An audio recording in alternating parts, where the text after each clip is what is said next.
Angel Nieves is a former NYPD detective and says... The late photographer, journalist Ardina Seward. Nice to see you, Ardina. Thanks for having me, John.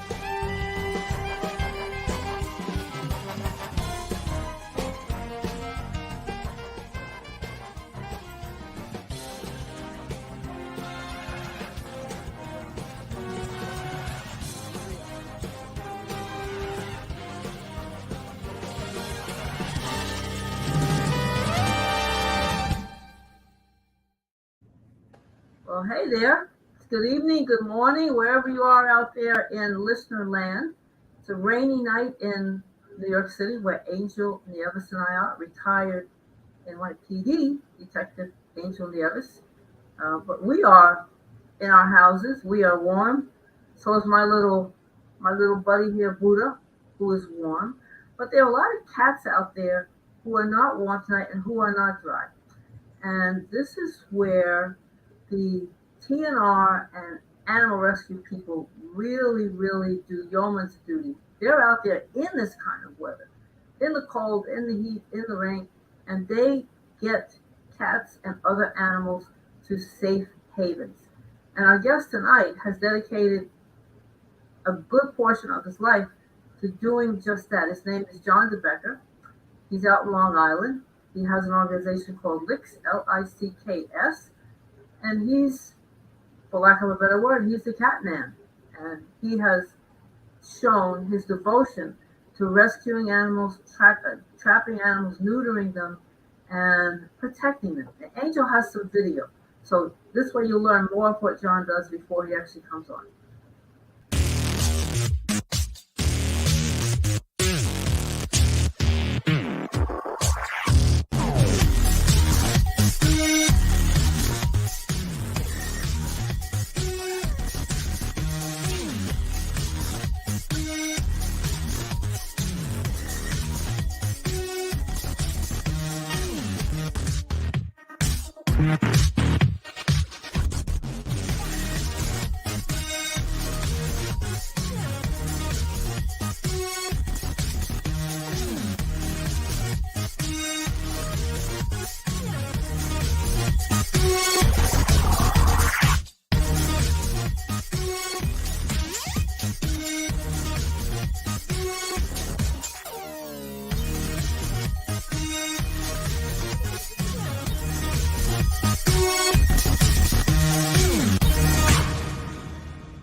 Well, you know something, you can see there that John gets a lot more than cats.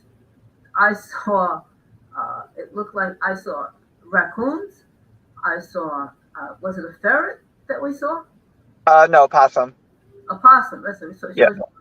So a possum and an assortment of other animals besides just cats. So and you also, there was a shot of you in a sewer. Correct. Yeah, the police actually called me for that one. The swan in the sewer. I want to start with that. How far? Obviously, there was a cat. There was a kitten trapped in the sewer. How far down did you have to go? And the reason why I ask is because when I worked as a photographer, we actually went into a sewer to do a story on the guys who work underground, the groundhogs, and it was way down there, and it was kind of narrow and scary. So, what was that like? Yeah, the deepest sewer I've been in was probably around 20 feet. I got a kitten in the sewer in Suffolk County a few years ago. It's since been adopted. But how did you go down by? Did you go down by rope, or there was a ladder there? Correct? No, usually I just hoist myself down, and then getting up, I just hoist myself up. Sometimes with deeper sewers, I do climb down with the ladder. But you hoist yourself with a rope? No, I just like jump down, and then I just use my feet and work my way up afterwards. But that's such a small space to work in. When you go into a sewer, do you have equipment, or you just grab the you grab the animal with your bare hands? How do you scoop it out? Yeah, the only equipment I bring is a towel and a flashlight, so I can see what I'm doing down there. I don't have anything else. But is it hard to grip? Because I mean, for the audience that's never, I mean, how many times are you going to go and see? How many times are you going to go into a manhole? But For the people who don't understand how it is, those things are really narrow. So you Yeah. sort of have to not squeeze yourself down there, but once you're in that column, you gotta have you gotta be able to reach over as he's describing to get to scoop up the animal, and it's very tight. Oh yeah, it's very very tight. Yeah, not for yeah, it's very tight. I actually got a small bird in the sewer a few months ago, and I actually climbed through the tunnel. I climbed all the way through the tunnel to the other manhole, and that was actually a few months ago. But I'm this gonna, is but the thing is, this is a swan. It's not a Correct. Yeah. kitten or a cat. Let me show that video. Okay.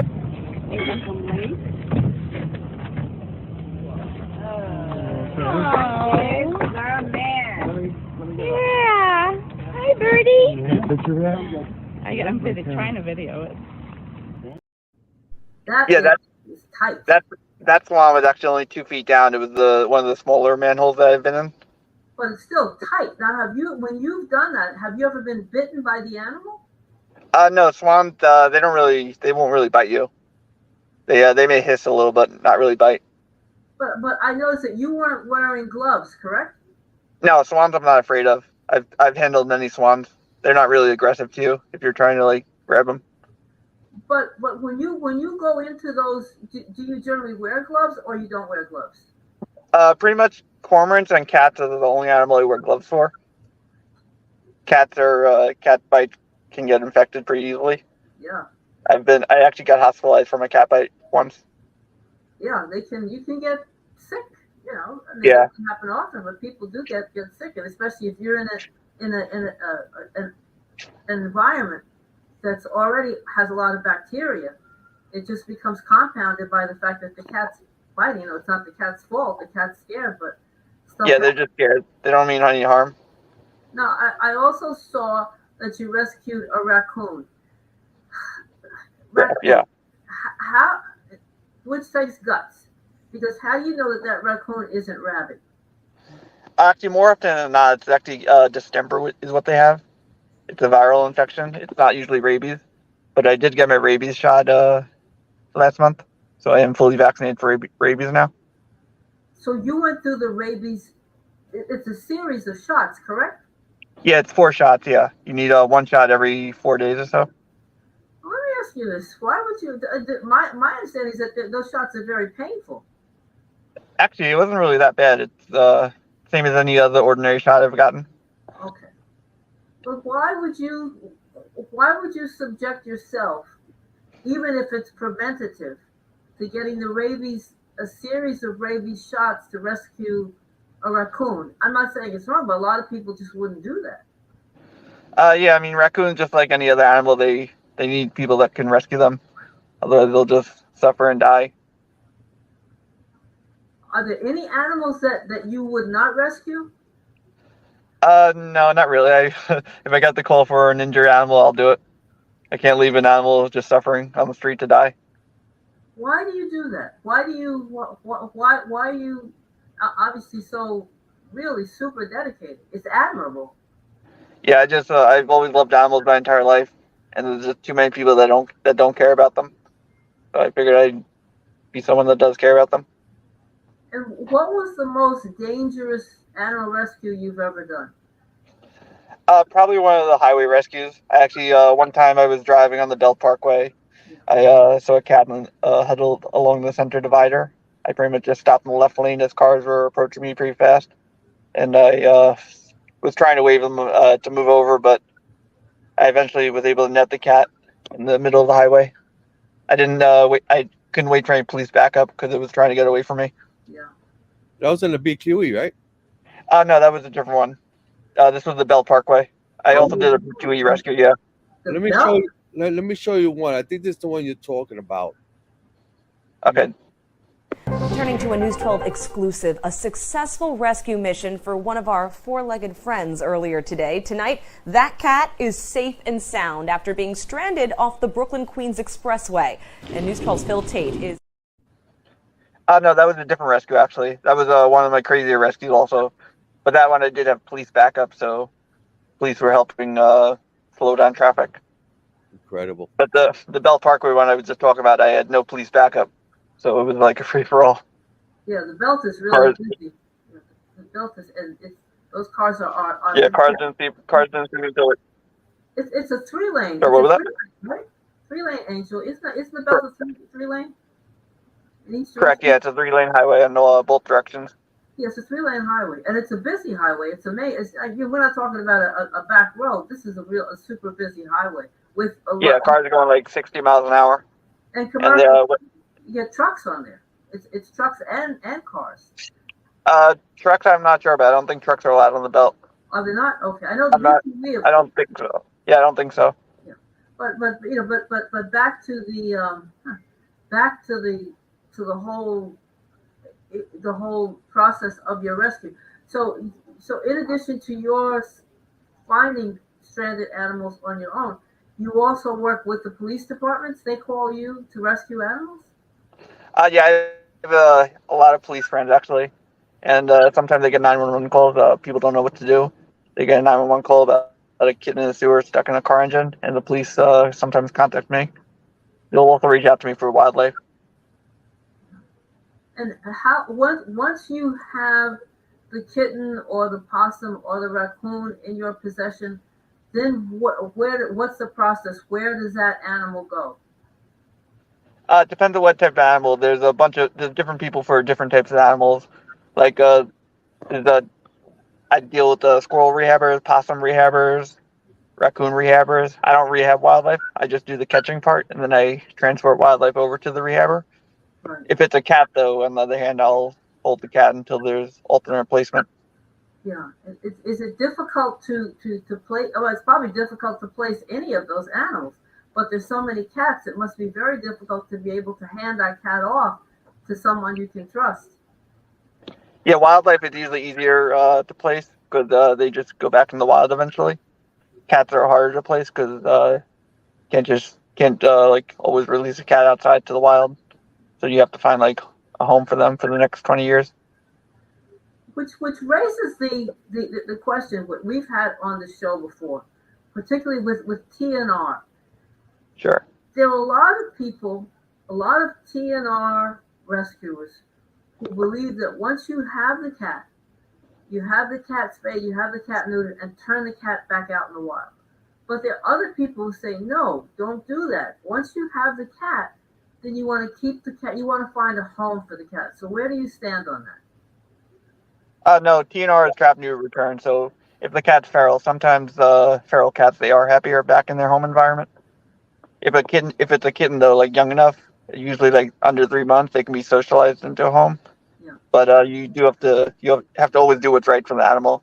And keeping a feral cat inside for its entire life is cruel, in my opinion. Well, there are some people. I mean, they're in the minority who believe that you can socialize a feral cat.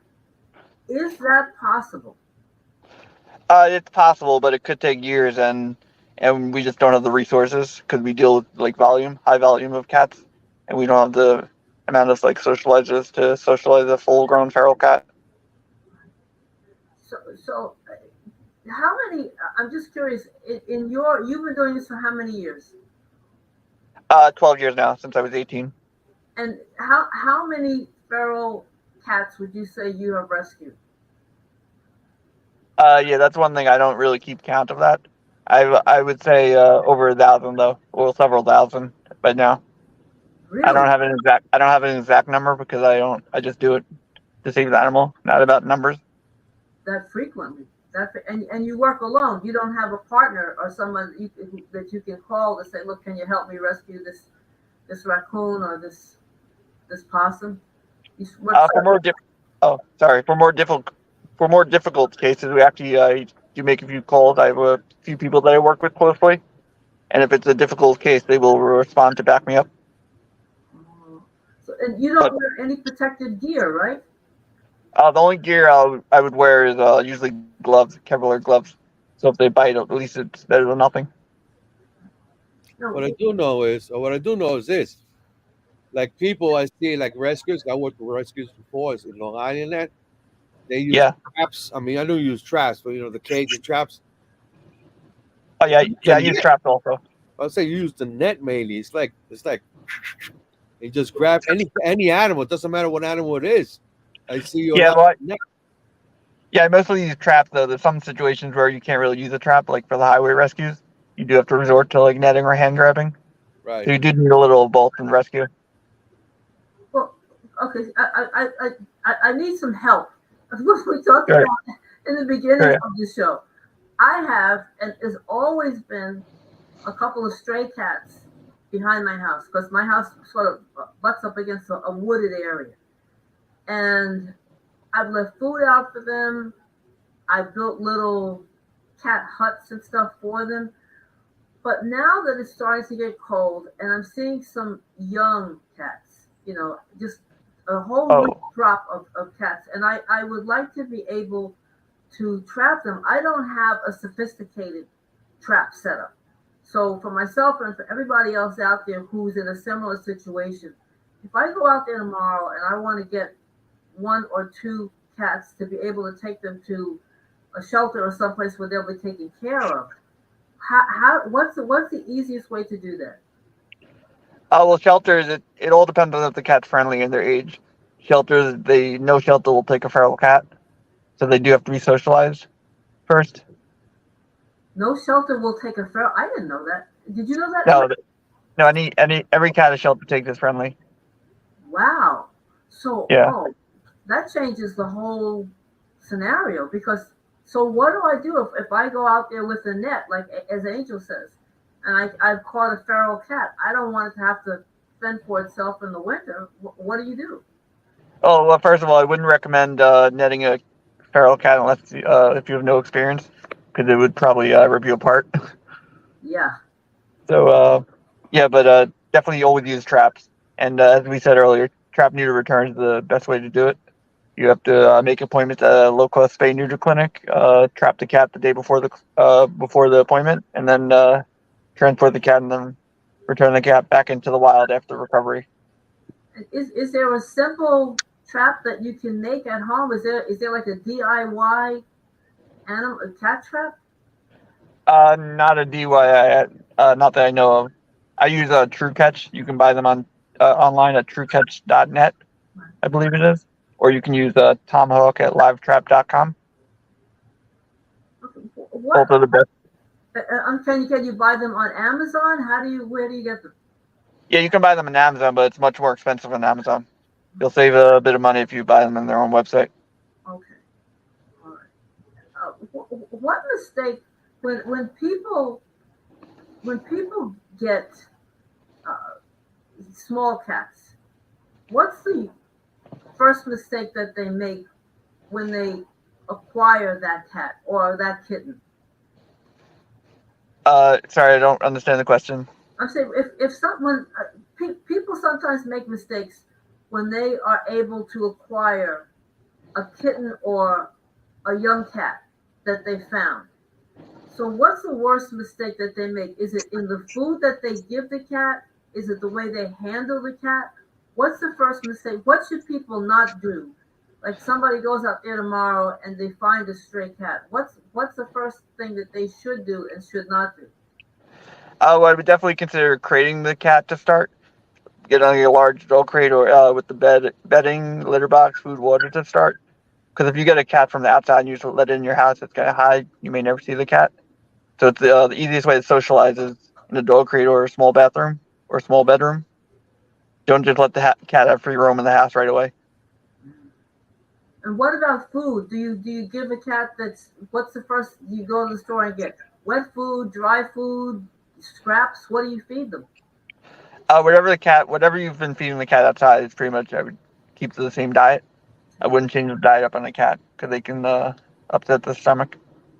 Yeah, because I guess outside they're used to eating insects and mice and just Yeah, your cats are natural hunters, so they can eat pretty much anything, yeah. but they don't survive that well unless they have a constant feeder. Interesting enough, I love my little girl, and what happened was when I first got her, she would not eat inside. And it was so bizarre.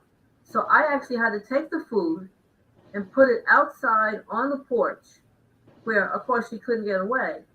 And she would eat the food on the porch and gradually bring the dish inside because she had never eaten inside a house, and she had to learn that. I mean, she's fine now, but I found it fascinating that she, even if she was very, very hungry, she would not eat inside. And it took her about a week before she felt secure enough to actually eat from a bowl that was on the kitchen floor. Oh, okay. Is Now that cat you showed us that was originally from the outside? Yeah, she was originally from outside. She was the only one that survived a litter. You know, she was from upstate. It was very, very cold, and she, by the sheer miracle of nature, was the only one that survived. She's small in stature, but she's sturdy. But I had to learn the ways of a kitten that had only lived outside, that had never lived inside. You know, because the instinct is you put the food down, she'll eat, and you put the water down. It didn't work like that because she had Yeah. never eaten inside. She always ate outside, and she wouldn't eat inside. But but it's one of those things, you give her time, and she came around. Now she's like the greatest thing on earth. But I think that these are things that people have to learn. The other question I want to ask is about baby kittens that are abandoned by their mothers, because that becomes a very delicate, touch and go kind of care where you've got to bottle feed them. And I don't know that people are aware of how much care that is when you have a kitten that's maybe a week, 2 weeks old. Yeah, actually, I wanted to mention that one mistake people make is when they see kittens outside, they assume their mother abandoned them, which is not always the case. Actually, they have to observe the kittens to start and see if the mother comes back. It's very rare that a mother will just abandon their kittens. But here's a dilemma. I mean, let's say, for example, this is a scene where you hear a kitten meowing, and the kitten's been meowing for 3.5 hours, and you're concerned that the kitten is hungry or dehydrated, and there's no mother in sight. How long do you wait before you go and tend to that kitten? Yeah, actually, a meowing kitten is a sign of distress. So if the kitten is screaming and meowing, that is a sign that it was abandoned. But if the kitten is silent, that's usually a good sign because they have a full stomach and everything, full belly. But how long would let's say that you encounter a kitten and you sort of wait for the mother to come back? What is a reasonable amount of time to wait for the mother to come back until you think that maybe that kitten is abandoned? I would say usually 3 hours, but you have to keep the area super quiet because the mother won't come back because there's too much noise out there. But I would say the 3 hours, and definitely don't leave if you don't see a mother around, definitely don't leave the kitten out there overnight because it's a feast for a raccoon or other wildlife. Exactly. That's what I'm getting to, because if you leave that kitten out there too long, even if the mother comes back late, that kitten could be subject to predators. So at some point you have to make the decision just to pick it up and take it. Correct. Yeah, but during the day, I would definitely give it a few hours during the day, and seeing if the mother returns, because the mother is their best caretaker. The mother will take care of the kitten 24 hours a day. Yeah. Let me ask you something. Sure. Regarding missing, you do missing cats also. Yeah, I found some missing cats at the airport. Yeah. Well, I was going to go the one in JFK, right? Yeah, JFK, LaGuardia. Yeah. Yeah, let me show that video. I've been getting a lot of videos from you. Of lost and found, a mastic cat owner finally gets his beloved pet back after it went missing almost a month ago on a flight at JFK Airport. News 12's Marissa Starback tells us the incredible. That one, right? Correct. Yeah. So tell me what happened? What did it happen? With lost cats, they rarely travel far. They normally just hunker down in the same spot and wait till they're found. So we just had cameras in multiple different spots, and eventually the camera caught the cat on the runway side. It was at the end of one of the longest runways, actually, at JFK Airport. How did it get lost in the first place? It was being boarded onto the plane by TSA or whoever boards them onto the plane, and it escaped the carrier. It busted out. The owner checked it in as cargo. Oh. Yeah, and when they were boarding it on, it just busted out of the carrier and ran, and they didn't know where it went to. It took us 18 days, but we finally got him. So what did he survive on? Was he skinny when you got him? He actually did lose 3 pounds when we got him, so he wasn't surviving well. Yeah, Wow. it was only a matter of time before he would have passed away out there. Wow. Yeah, he actually he did pass away last year at his home in Italy. But was that, you think that was a result of the trauma, or just he aged out? No, unrelated. He passed away unrelated. Oh, okay. So, yeah. So he still had a long life after his rescue. Correct. Yeah. After his rescue. Also notice this. I do pet investigations for a lot of years. I do it in case you ever want to give me a call. But I always tell people about critters, which kittens are involved because of strays, and cats. They, especially in the winter when it's very cold, they find a place to hide, some place to warm up, which is the front of the motor of the car. So I tell the people, you got to hit the car on the side. Even now, you hit the car on the side, hit the horn a little bit, make sure you can scare it off of the car, and hopefully they leave and they don't stay there fright. I got my last video, a video of one of your rescues. Okay. So before you tell me about it, I want to show it because I want the people to hear the kittens and everything. It's more like, it's something you have to see first to understand what I'm trying to get at.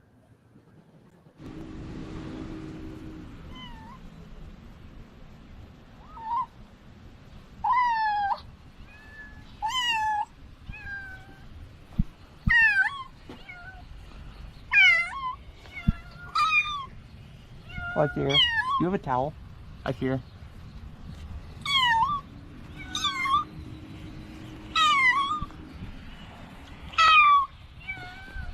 Hello, baby.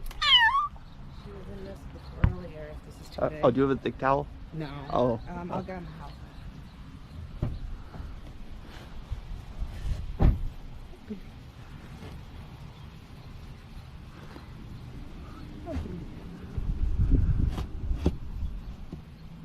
Okay.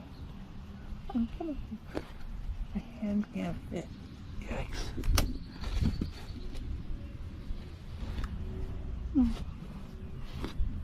Okay. Now don't. Okay, baby. It's okay. No.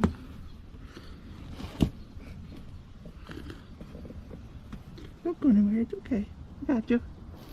I think I got him. I don't know if he'll fit through this gap. Oh, no, don't bite. Don't bite. She's feisty. Yeah, can I have the towel? Yeah. I have a grip on her.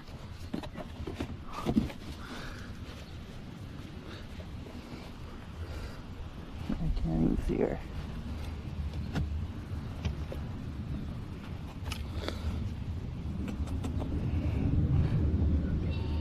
Come on, baby. I almost have you. I almost have you. Okay. I almost have you.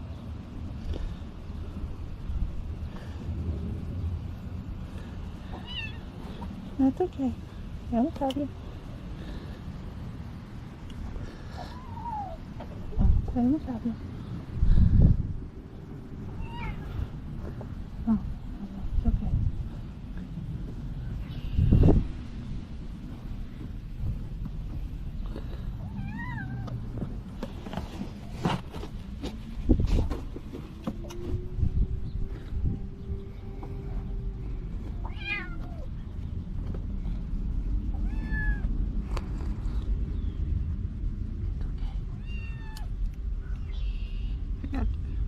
a scruff. Got her scruff. Okay. I think I have her. Little black and white. Hey. You're okay. That is wow. I'm staying here with like tents. I saw this a million times, and I still feel the tent says, "When is this cat coming out?" You notice where the cat is at? It's in the motor area. It's something Correct, with the fan. I mean, if somebody hits it, the car and drives off, the heat or the fan hitting the cat. I mean, forget about the car messed up, but the cat. I mean, how did this happen? How you got this job? How did I get the job? Yeah. Yeah, I saw someone posted on Facebook, and several people tagged me in it, and then I got a few messages about him. Wow. So, Yeah. So you're up. I mean, people, you get calls in the middle of the night. Yeah, one cat I got at LaGuardia Airport. I got the call at 4 a.m. and I went to LaGuardia Airport at 4 a.m. I got a cat from a car engine of a pilot's car. Actually, same situation. Actually. So you're on. So you're on call. You don't sleep. You're on call. I sleep a few hours here and there, but I try to be on call 24 hours, so no animal will die under. Yes, so no animal will die. Now your group, are you a one man band operation, or do you have people that can help you out? I have a few people, some transports, some fosters. Yeah, pretty much. Always need transports. If people can transport the animal when it's caught, then they can go on to the next animal without having to drive it across town.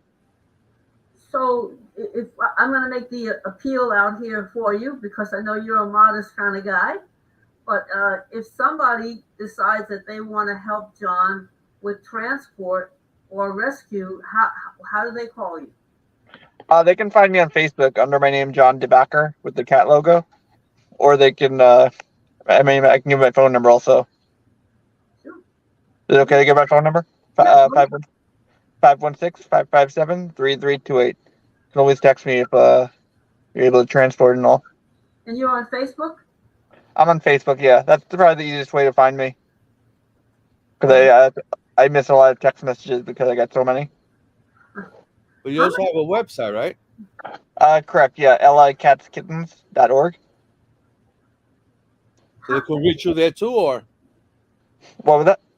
can they reach out there and donate? Yeah, they can always donate, yeah. Reaching out to me on my personal page is probably much easier, though. And is this your sole occupation? This is what you're doing for a living? Yeah, I do this full time, yeah. You do this full time? Wow. Correct, yeah. Wow. I just love animals so much. I have four of my own. And what kind of animals do you have? 4 cats. 4 It was cats. supposed to be only 3, but then I decided to keep one more. Wow. I rescued her from a near-death experience. That's just incredible. So in addition to working full time doing this, you also have to care for 4 cats. How do you do it? I don't know. I find the time somehow. That's just phenomenal. Well, again, the appeal is that you could use some help, you could use some money, and we're going to say it again. The name of John's organization is called LICKS, LICKS. You can find him on Facebook. Facebook is the easiest way, yeah. Is the easiest way. And give them your phone number one more time. Sure, it's 516-557-3328.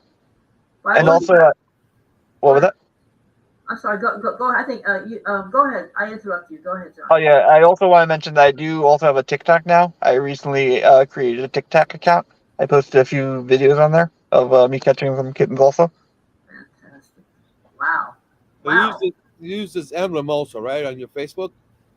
Yeah, that's my personal profile picture. Yeah.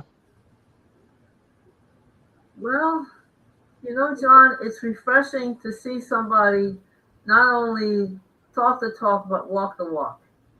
And the fact that you're doing this full time, in addition to your own 4 cats, and that you are dedicated, you're getting out of a car in the middle of an expressway, you are climbing down manholes to rescue kittens. It's pretty impressive. And Thank you. Yeah, you also, I don't know if I mentioned it, but I also climbed a few trees, 50-foot high trees. Got cats stuck in trees. I, I was so I was so odd. I forgot to ask about that too. But Yeah. we're coming to the end of our half hour. I'm going to let Angel have the last word there. Listen, John. I mean, you're a hero. Okay, I'm your hero, and the job you do is dangerous, and you do it solo. It comes from your heart. It comes from you. It's not like you got a group of guys that say, "Okay, let's do this, let's do that." No, you just automatically do whatever time it is. You're a true rescuer. And Thank you. because I met rescuers who call themselves, but they're not. But you definitely are, and you go into. I mean, you go to manholes, you go everywhere just to save. It doesn't matter if it's a cat or a mice or a flying mice, which is a bat. I mean, you save them all, and you got videos to prove it. And listen, you're the best. I'm telling you that right. That's right, John. And people, please go to this website. Check it out. Read some more. Go to his Facebook page. Read about him. You just go put his name on Google and you put down news and you see all the stuff he did in the news. He's all over and he's the real deal. Please donate to this guy. Help him out with the transport and everything because he really does it on his own and he does it the way he needs your help. If you're an animal lover, you gotta give him a hand. Okay? So John, thank you for being our show. And thank you for having me. And people, please spay and neuter your pets. And do you know where your pets are?